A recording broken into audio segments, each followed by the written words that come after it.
දකුණු අප්‍රිකානු කණ්ඩායම මීට ටික මොහොතකට ගානේ සමත් වුණා ලෝක ටෙස්ට් ශූරතාවලිය තමන් සතු කරගන්නට.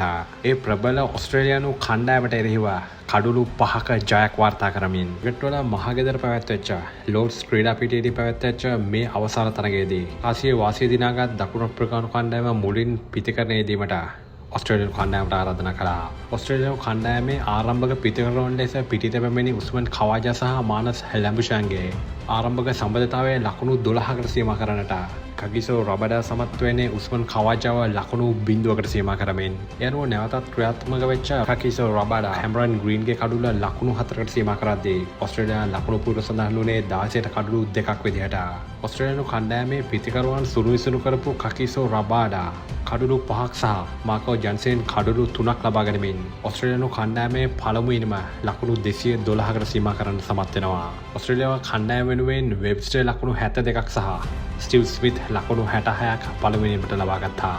ඉන්පසු දකුණු අප්‍රිකානු කණ්ඩායම වෙනුවෙන් තම ප්‍රථම ඉනිම ක්‍රීඩා කරන්නට පිටියට පැමිණි දකුණු අප්‍රිකානු කණ්ඩායමේ ආරම්භක සම්බන්ධතාවයම ලකුණු 0කට සීමා කරන්නට මිචෙල් ස්ටාක් සමත් වෙන්නේ ඒඩන් මාර්කම්ගේ කඩුල ලකුණු 0කට සීමා කරමින් ඒ අනුව නැවතත් ක්‍රියාත්මක වෙච්ච මිචෙල් ස්ටාක් දකුණු අප්‍රිකානු කණ්ඩායමේ මුල් ලකුණු 19ක් වෙනකොට තවත් කඩුලක් ඔස්ට්‍රේලියානු කණ්ඩායම වෙනුවෙන් ලබා දුන්නා. කගිසෝ රබඩා දකුණු අප්‍රිකානු කණ්ඩායම වෙනුවෙන් කරපු කඩුළු දඩේම යත් වඩා හොඳට මේ නිමේදී කරන්නට පැට් කමින් සමත් වුණා කියලා කිව්වොත් මම හරි.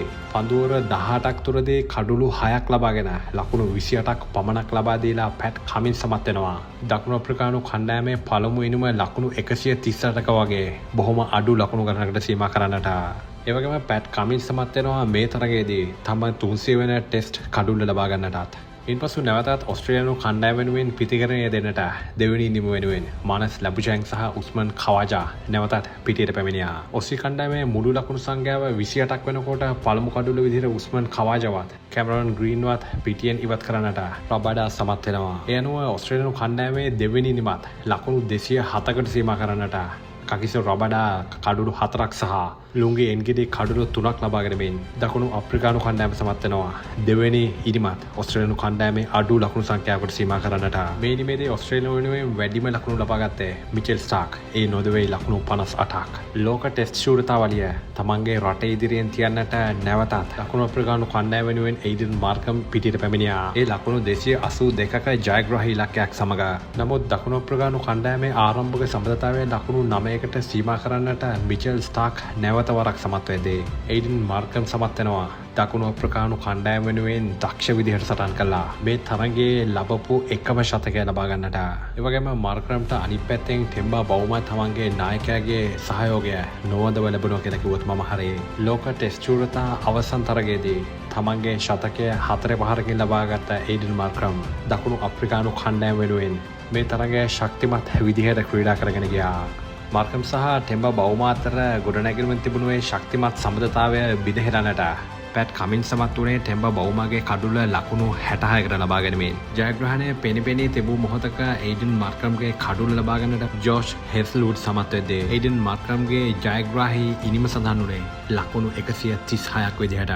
තරගයේ අවසාන පන්දුව තෙක්ම සටන අත නොහැර සටන් කරන්නට ඔසී කණ්ඩායමේ පන්දු යවන්නන්න උත්සාහ කළත් දකුණු අප්‍රිකානු කණ්ඩායමේ කඩුළු රකින්න ලබාගත්තේ ජයග්‍රාහී ලකුණුත් සමග දකුණු අප්‍රිකානු කණ්ඩායම සමත් වුණා මෙවර ටෙස්ට් ලෝක ශූරතාවලිය තමන් සතු කරගන්නට.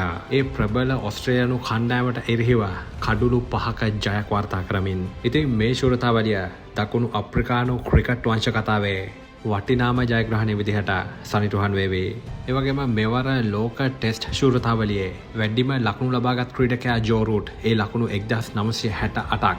ඒ වගේම වැඩිම කඩුළු ලබාගත් පන්දු යවන්නා බවට පත් වුණේ පැට් කමින්ස් ඒ කඩුළු 80ක්. ඒ වගේම මෙම තරගයේ වීරයා බවට පත් වුණේ ශතකයක් මෙම තරගය ඇතුළතදී ලබාගත් ඒඩන් මාර්කම්. ඉතින් මේ වගේ තරගයක් දැකලා ඉවරන පස්සේ අපිට හිතට දැනෙන එක දෙයක් තියෙනවා. ලෝක කුසලාන ෆයිනල් කලින්ම වෙන් කරගෙන ලියාගෙන තිබුණා අපි. ආයේ කවදද මේ වගේ ෆයිනල් එකකටවත් සෙට් වෙන්නේ කවදද කියලා